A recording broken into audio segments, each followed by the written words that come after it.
Tinmorry PETG glass filled. Let's review.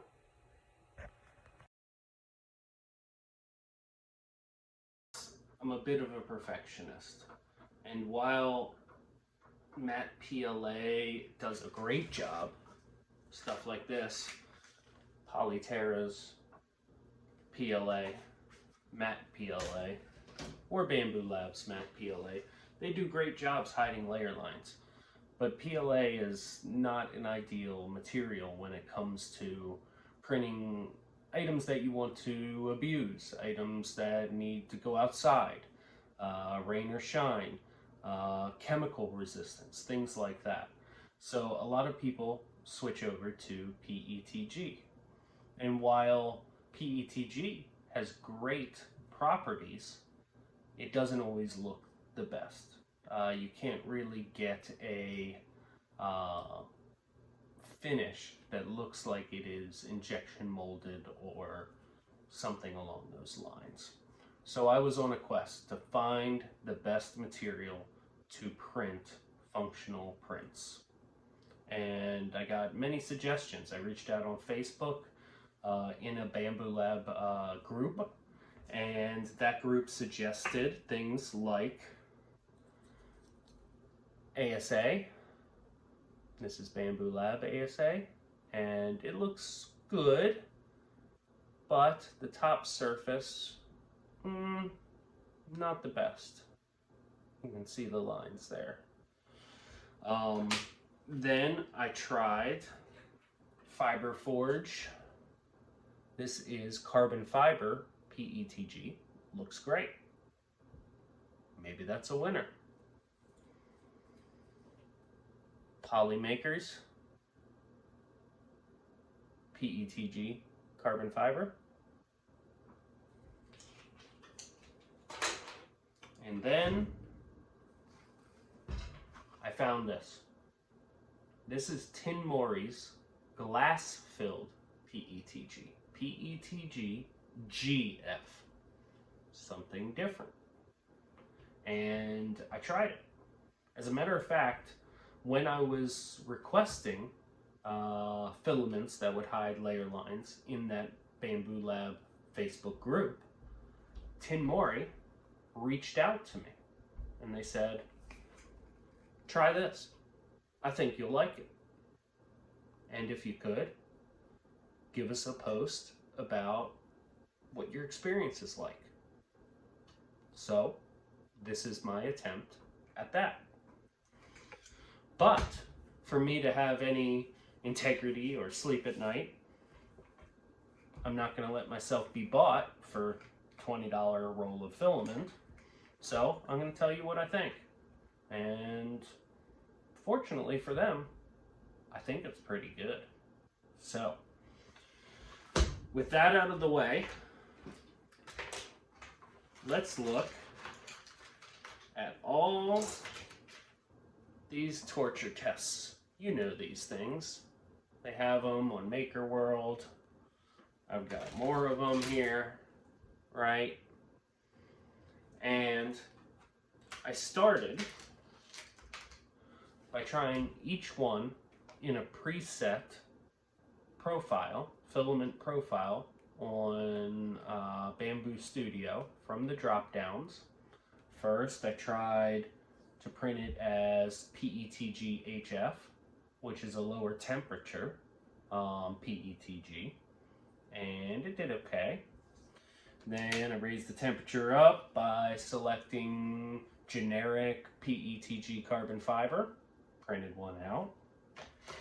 Then I printed another one out with PETG translucent, and I tried all these different profiles. Because nobody wants to have to build a profile themselves. You just want to select one and go. So, when I finally found the perfect printer profile, I said, let me print a few things, see how it goes. That perfect profile from the drop down is the Fiberon PETG PETG-RCF. I think it's recycled carbon fiber. And I also found that if I run it on silent at 50% speed, the actual finish is amazing. So, let's talk about this. What is this? It's a glass-filled PETG. Kind of makes you think of fiberglass, right? And when you get into these slightly more exotic filaments, you run into things like the carbon fiber PETG that looks amazing, but you can literally feel those carbon fibers digging into your skin as you handle it. So that's no good. I have animals. We run a daycare center. We own a daycare center. So a lot of the things I print are toys and learning materials. So we can't use carbon fiber. We just can't take that risk. Nor do we want it digging into our skin or into our animals' paws or anything like that. So when I started testing with this, I had some reservations. But there was one way to find out, is it as bad as carbon fiber? So I went on Amazon. I purchased the digital microscope that went up to 1,200 times to see really, really close on my skin after I roughed it up. And what did I find? Well, I didn't find anything. I didn't see any fibers on my hands, and I wasn't even sure I was doing it right. So I used some of the carbon fiber materials and I rubbed my hands on it. I did the same thing on paper towels and things like that, and I found a bunch of these black specks digging in my skin. So, like I said, PETG carbon fiber, it's out. I'm not going to deal with it. This, however, is working. So the real question is, does it hide layer lines? Well, I don't know how well you're going to be able to see this. I'll probably roll in some photos so you can see it a little bit better.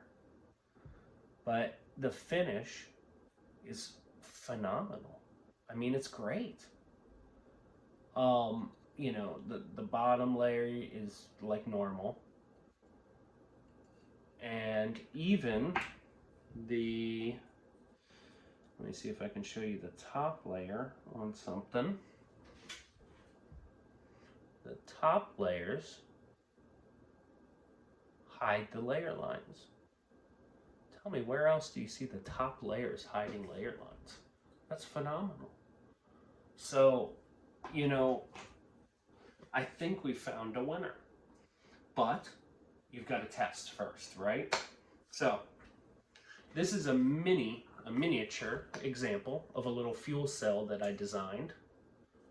I found a generator on the side of the road. It was missing the whole fuel system.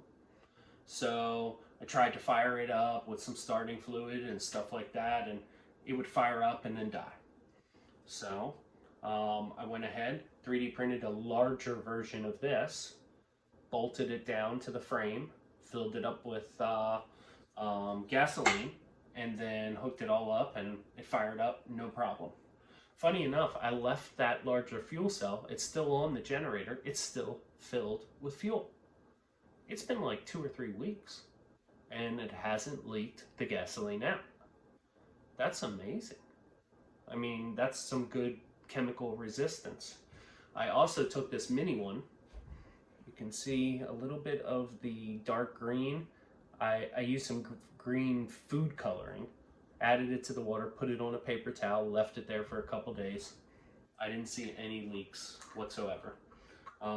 This was printed with, I think, 2 or maybe 3 walls at somewhere from 15 to 20% infill. So we have water resistant, maybe almost waterproof, resistant to gasoline, which is great, right? We don't know the long-term UV ray exposure to it, but PETG usually does pretty well, right? The frosted satin finish on this is amazing, right? And above that, the dimensional accuracy when you measure out both the thinness of the layers here, the overall size, and the size of this cube here on this torture test was perfect no matter what temperature I printed it at. I mean, all of these are dimensionally perfect. I mean, granted, it had a little bit of trouble with the ball on the top there, but that's pretty normal. You know, really, I can't say enough good things about this Tinmorry PETG glass filled. So, there's gotta be some negatives though, right? I mean, there's pluses and minuses to everything. Well, I found two. Number one is I had a little bit of trouble with the bridging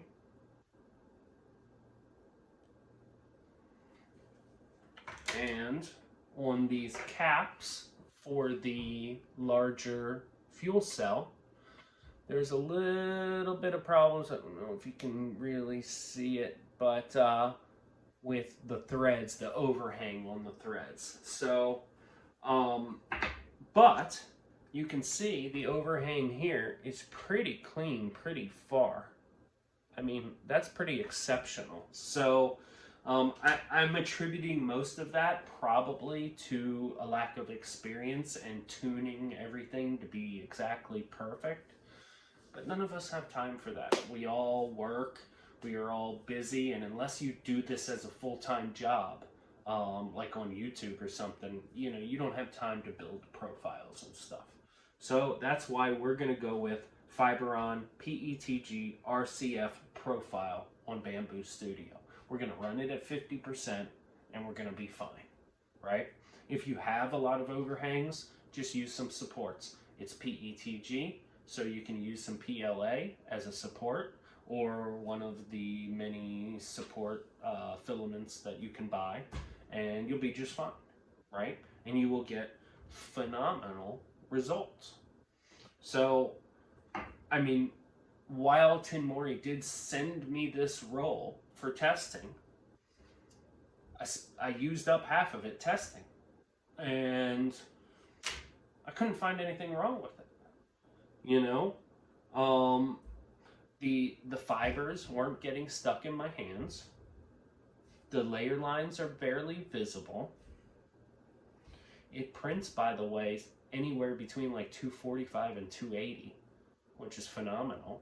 PETG does start to break down at the higher temperatures, so I would say that you want to creep up and see what works for you. For me, I think 260 to 265 is probably like right where you want to be with this filament. And as for the bed temp, I noticed that it gets a little bit stickier the higher you go. So if you start out at like 60 Celsius and you don't get quite enough hold, and maybe you're, you know, doing something printed at an angle or something like that, you can raise it by 5 or 10 degrees and it will hold better. So you have a way to make sure it stays put on the build plate. Speaking of build plates, I used Bamboo Labs Gold normal build plate. It's not one of the smooth ones, it's a textured PEI. Worked perfect. I do use some glue.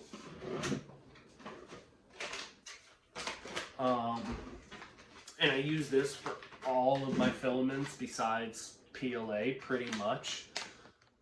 Vision Miner. It works phenomenal for things like TPU, PETG, ASA, polycarbonate. It works for all of those. So, I did use the glue because it just gives me peace of mind. So, we went over, I think, everything we need to with this filament. I'm just looking at my notes here, and dimensional accuracy is great. It seems to be able to hold water and gasoline, right? Oh, it holds up to abuse.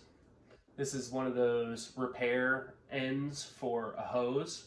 Eventually the hose blew out, but it never started leaking from the actual fittings. So these fittings have held up under pressure for long periods of time. When the hose blew out, I forgot to turn the hose bib off, and it was on for like 4 or 5 hours. And so that pressure was building, and there was probably damage to the actual hose itself, and it eventually blew out. But under all that pressure, this did not break. It did not leak. Not at all. It didn't leak at all. So I'll just be cutting the hose and putting it back in there.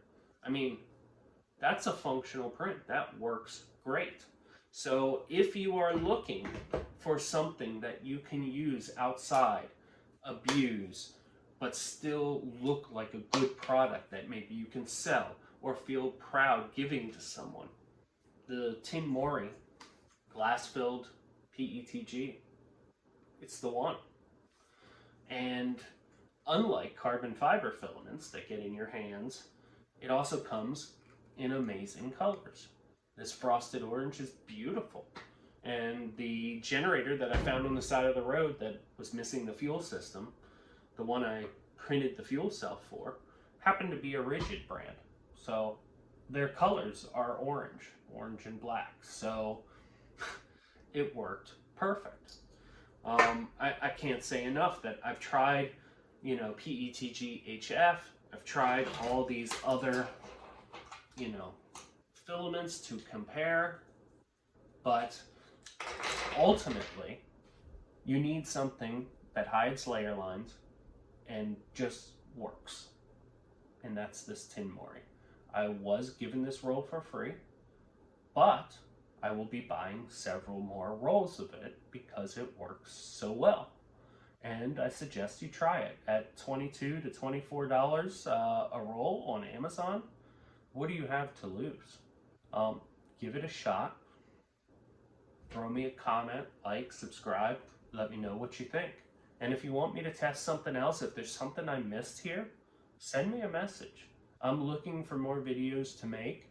I have a couple ideas for the next few weeks, but if there's something you want to see about this filament or something else you want to see, reach out. The reason I started Easy 3D is because I wanted to answer the questions that I had trouble finding the answers to. We all know there's plenty of info online and on YouTube, but I still had trouble getting the things that I wanted to do done as a new enthusiast, hobbyist 3D printer. So thank you guys. Please like, subscribe, share, all that stuff. If you want more content, I will keep bringing it to you. I just need to know that you're out there and that you want to see it. So thank you. Have a good one.